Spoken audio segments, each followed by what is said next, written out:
नमस्कार, मैं आफाक सर। आज एनसीईआरटी क्लास में ब्रिटिश शासन के आर्थिक प्रभाव के तहत में आधुनिक विकास यानी आधुनिक उद्योगों के विकास का दूसरा वॉल्यूम पर चर्चा करने जा रहे हैं। सर्वप्रथम हम लोग बातें करेंगे कि कैसे आधुनिक उद्योग का विकास हुआ और इस उद्योग के विकास में जो है मुख्यतः अंग्रेजों ने सबसे पहले जो है देखा जाए कि उन्होंने लाभ कमाने के लिए भारत में उद्योग को लगाया। हालांकि भारतीयों का जो है इसमें कोई खास लाभ, विशेष लाभ नहीं मिल पाया। तो इसी संदर्भ में मशीन पर आधारित उद्योगों के अलावा अगर देखा जाए तो कुछ अन्य उद्योग भी जो है देखने को मिलते हैं। नील, चाय, कॉफी जैसे बागान उद्योग का भी यानी प्लांटेशन से रिलेटेड चीजों को भी भारत में लाया गया। उन पर पूरी तरह से यूरोपीय ही स्वामित्व थे। जिस प्रकार से मशीन आधारित उद्योग उस दौर में यूरोपियों का उस पर बोलबाला था, उसी प्रकार से जो है नील, चाय और कॉफी जैसे चीजों पर भी जो है यूरोपियों का ही प्रभुत्व था।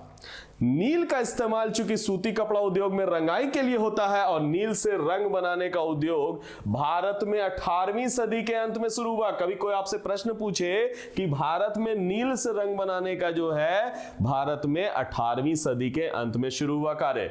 बंगाल और बिहार में यह काफी तेजी से विकास किया गया है, यानी इसका विकास जो है बंगाल और बिहार में देखने को मिलता है। किसानों पर अत्याचार करने के कारण नीलह यानी इंडिगो प्लांटर्स जो होते हैं बदनाम हो गए थे। उन्होंने नील की खेती करने के लिए किसानों को मजबूर किया।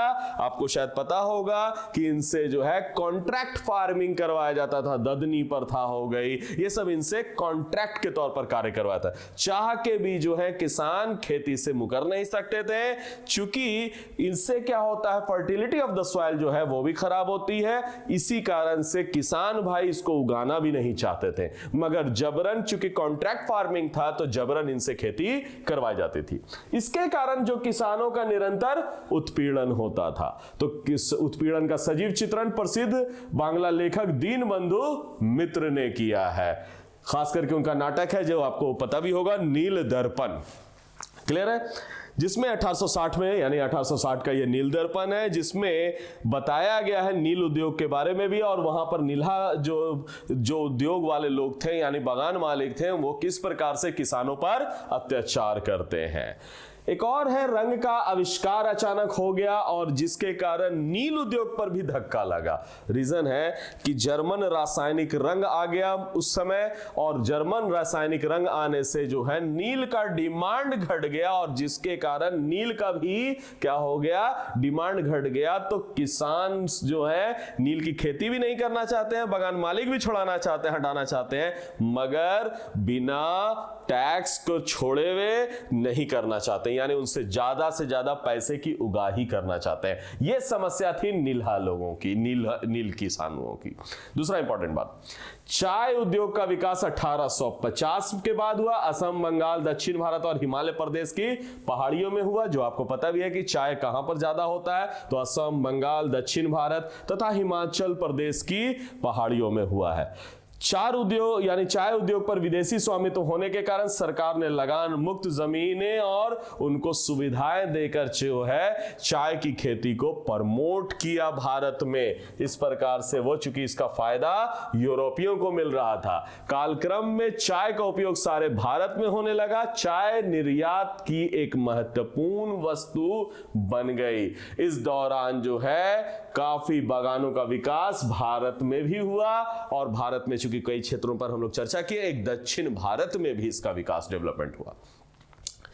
बागान और विदेशी स्वामित्व वाले अन्य उद्योगों से भारतीय जनता का कोई खास फायदा नहीं हुआ। उनके वेतन और मुनाफे देश से बाहर जाते थे। चूंकि ज्यादातर इसमें कौन लोग शामिल थे, विदेशी लोग शामिल थे और विदेशी के शामिल होने के कारण इसका लाभ जो है बाहरी लोग ले जाते थे। उनका वेतन का एक बड़ा भाग जो है उच्च वेतन भोगी जो विदेशी है उन पर खर्च किया जाता था। स्वाभाविक है, और अधिकांश जो उपकरण है, जो भी उस तरह के मशीन है, सारे विदेश से आते थे। इस कारण से उसका लाभ उन्हीं के पास होते थे। थे। तकनीकी कर्मचारी के बारे में भी अगर बात किया जाए तो तकनीकी कर्मचारी भी सब विदेशी थे। तो इसका मतलब कुल मिलाकर कहा जा सकता है कि केवल यहां पर उगाने के लिए, चाय का खेती करने के लिए इस्तेमाल किया गया भारत का, जबकि उत्पाद बाहर बिक रहा है। जितने भी कार्य करने वाले बड़े स्तर के लोग हैं जो ज्यादा सैलरी उठाते हैं वो सब भारत से लाभ उठा रहे हैं, मगर उसका खर्चा बाहर हो रहा है, मशीन भी बाहर की है। तो इन उद्योग से जो है भारतीयों का तो कोई खास फायदा हुआ ही नहीं। केवल अगर देखा जाए तो वो केवल रोजगार के अवसर यहां मिले, हालांकि वो भी पूरे कुशल नहीं है इसको लेकर, उस दौर के हिसाब से बात किया जाए तो इन उद्योगों में अधिकांश मजदूर को बहुत कम मजदूरी मिलती थी। उनके अत्यंत कठिन स्थितियों में लंबे समय तक काम करना पड़ता था और बागान में लगभग उनकी स्थिति गुलामों जैसी थी, यानी उनकी स्थिति काफी दयनीय थी, जर्जर थी, ये कहा जा सकता है। कुल मिलाकर भारत में औद्योगिक प्रगति बड़ी धीमी हुई और दुखदाई रही। चूंकि ब्रिटिश काल का एक निष्कर्षता यही कह सकते हैं हम लोग कि ब्रिटिश काल में उद्योगों का विकास का गति जो है काफी धीमा रहा। हालांकि उद्योग का लगा यहां, मगर भारतीयों को इसका लाभ नहीं मिला।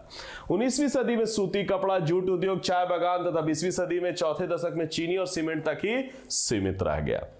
1946 में भी कारखाना में काम करने वाले 40% मजदूर सूती कपड़ा और जूट उद्योग में लगे हुए थे। और आपको पता ही होगा कि अधिकांश जो है कपड़ा मिल में ही कार्य होते हैं, यानी कपड़ा उद्योग में ही अधिकांश लोगों को रोजगार मिलता है। यह भी एक बड़ा उल्लेखनीय है। उत्पादन और रोजगार दोनों दृष्टि से भारत का आधुनिक औद्योगिक विकास और अन्य देशों के आर्थिक विकास और भारत की आवश्यकताओं की तुलना में लगभग नगण्य थे, यानी इसका कोई खास फायदा, जैसा कि हम अभी चर्चा कर रहे थे। तो देसी हस्तशिल्पों के ह्रास हुआ, चूंकि विदेशी चीजें प्रमोट हो रही है तो भारत का जो बेसिक चीजें हैं, बेसिक कहने का मतलब हथकरघा उद्योग, जो small scale industries related with that, तो वो सब जो है धीरे धीरे क्या हो गए, डिक्लाइन की ओर चले गए, ह्रासमान हो गए। और गरीबी और जमीन पर जनसंख्या के बढ़ते दबाव के कारण जो है, अब गौर कीजिएगा, काफी इसका निगेटिव प्रभाव पड़ा और समस्याओं पर कोई खास उनका जो है चेंजेस नहीं आया, उनकी समस्या बनी रही। इसका मतलब कहा जा सकता है कि अंग्रेजों के काल में औद्योगिकरण की नगण्यता इस तथ्य से स्पष्ट होती है कि 1951 में 35 करोड़ 70 लाख कुल जनसंख्या में से 23 लाख लोग जो हैं आधुनिक उद्यमों में लगे हुए थे।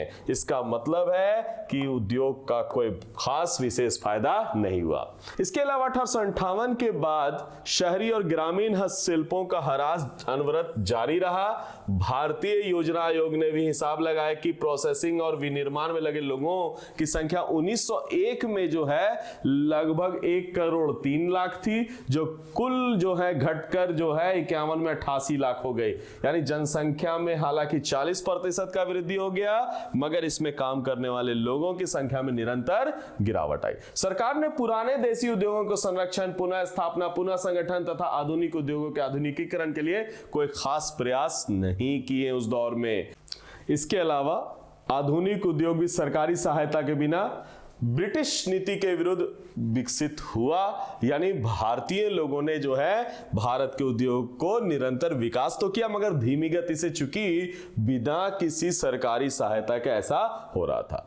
ब्रिटिश विनिर्माता जो हैं भारतीय सूती कपड़ा उद्योग और अन्य उद्योगों को अपनी प्रतिद्वंदी समझते थे और उन्होंने सरकार पर दबाव डाला कि भारत में औद्योगिक विकास किसी प्रकार से ना हो पाए, प्रोत्साहित ना हो पाए, और उन्होंने जो है भारतीय उद्योगों को क्या किया, हतोत्साहित करने का प्रयास किया। इस प्रकार ब्रिटिश नीति ने भारतीय उद्योगों के विकास को कृत्रिम रूप से जो है प्रतिबंधित करना और धीमा करने का कार्य किया है।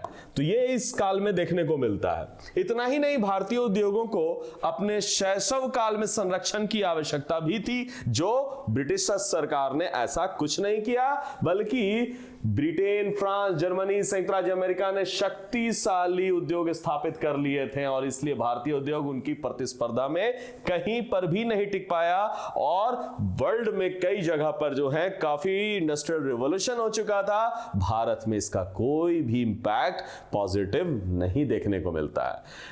वस्तुतः ब्रिटेन सहित सभी अन्य देशों ने विदेशी विनिर्मित वस्तुओं के आयात पर भारी आयात शुल्क लगाकर अपने नवजात उद्योगों को संरक्षण दिया, जबकि भारत स्वतंत्र देश नहीं था, इसीलिए ब्रिटिशर्स ने अपने लाभ के लिए उसका विकास किया। यानी ब्रिटिश नीतियों ने ब्रिटेन निर्धारित करता था, नीति निर्धारण उनके द्वारा होता था, वो अपने हित के लिए इसका इस्तेमाल करता था। ब्रिटिश उद्योगपतियों ने अपने उपनिवेश पर मुक्त व्यापार की नीति लाद दी थी। इस कारण से भारत सरकार ने जिस प्रकार यूरोप, जापान की सरकारें अपने शिशु उद्योग की सहायता दे रही थी, भारत में इस तरह से नव स्थापित उद्योगों में किसी प्रकार का ब्रिटिश सरकार सहायता नहीं दे रही थी।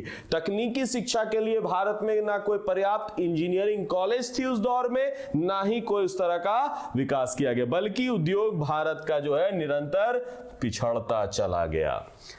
1939 में अगर बोला जाए, देश में केवल 7, याद रखना है, 7 इंजीनियरिंग कॉलेज थे और लगभग 2217 विद्यार्थी ही पढ़ा करते थे यहां पर। अनेक भारतीय परियोजनाएं, उदाहरण के लिए जहाज, रेल इंजन, मोटर गाड़ी और हवाई जहाजों के निर्माण से संबंधित परियोजनाएं इसलिए नहीं शुरू की जा सकी क्योंकि सरकार ने इसमें कोई सहायता देना नहीं दिया और किसी सहायता देने से इनकार कर दिया। फाइनली देखा जा सकता है कि 20वीं सदी के तीसरे और चौथे दशक में जो भी उदीयमान राष्ट्रीय आंदोलन और भारतीय पूंजीपति वर्ग के दबाव के कारण भारत सरकार की मजबूर होकर, यानी भारतीय उद्योगों को कुछ चीजों में संरक्षण देना पड़ा, वो भी मजबूरी, विशेषकर तटकर संबंधी कुछ संरचना। तटकर बोले तो जो तट पर टैक्स लगता था उसको लेकर कुछ संरक्षण दिया, मगर फिर भी यहां भी सरकार ने भारतीयों के उद्योगों के प्रति सौतेला व्यवहार किया। क्योंकि भारतीय के उद्योग जैसे सीमेंट, लोहा, इस्पात, सीसा, इन लोगों को संरक्षण ही नहीं दिया गया और बहुत ही दिया भी गया तो अपर्याप्त थी, इसकी संख्या जो है काफी सीमित थी, यानी काफी कम मदद की गई। ब्रिटिश आयातित वस्तुओं को साम्राज्यी वरीयता, इंपीरियल प्रेफरेंस की प्रणाली के अंतर्गत भारतीयों को जोरदार विरोध के बावजूद विशेष रियायतें कहीं कहीं पर जो है दी गई। तो इस तरह से अगर देखा जाए तो ओवरऑल अगर बात किया जाए तो भारतीय उद्योग जो है बिल्कुल ब्रिटिश सरकार के अनदेखेपन के कारण, ब्रिटिश सरकार के बिना सहायता दिए के कारण, ब्रिटिश सरकार के नहीं किसी मदद होने के कारण भारतीय उद्योग चूंकि शैशव अवस्था में थी, उद्योगों का वो विकास जो होना चाहिए था, जो वर्ल्ड के अन्य देशों में हो रहा था, वो नहीं हो पाया। तो कुल मिलाकर कहा जा सकता है कि भारतीय उद्योग का निरंतर अंग्रेजों के काल में डिक्लाइन ही हुआ है, ह्रासमान हुआ। जो थोड़ा मोड़ा उद्योग जो है आगे बढ़ा वो भारतीयों का ही प्रयास था, अथक प्रयास था, हालांकि ब्रिटिश सरकार का उसमें कोई भी योगदान नहीं था। तो आज का लेक्चर यहीं तक, धन्यवाद।